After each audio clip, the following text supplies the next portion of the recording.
સમગ્ર ગુજરાત રાજ્યના દરિયા કિનારાના વિસ્તારમાં તકેદારીના ભાગરૂપે સમગ્ર ગુજરાત રાજ્યના દરિયાકાંઠે ખાસ ડ્રાઈવનું આયોજન કરવા સૂચના મરીન ટાસ્ક ફોર્સના એડીજીપી શ્રી અમિત વિશ્વકર્મા સાહેબ તેમજ આઈજીપી શ્રી પીએલ માલ સાહેબ અને એસપી શ્રી એસ જે પરમાર સાહેબના માર્ગદર્શન હેઠળ સમગ્ર ગુજરાત રાજ્યના દરિયા કિનારાના વિસ્તારમાં તકેદારીના ભાગરૂપે સમગ્ર ગુજરાત રાજ્યના દરિયાકાંઠે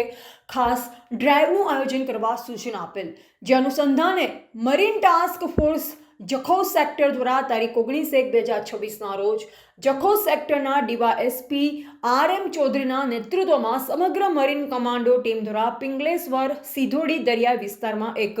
ખાસ ડ્રાઈવનું આયોજન કરવામાં આવ્યું હતું, જેમાં વિવિધ વિસ્તારોમાં સઘન ચેકિંગ કર્યું હતું અને ગ્રામજનોને શંકાસ્પદ વ્યક્તિઓ તેમજ શંકાસ્પદ બોટો અને ડ્રગ્સ જેવા કેફી પદાર્થોની હેરાફેરી જેવા ગંભીર વિષય ઉપર ચર્ચા કરી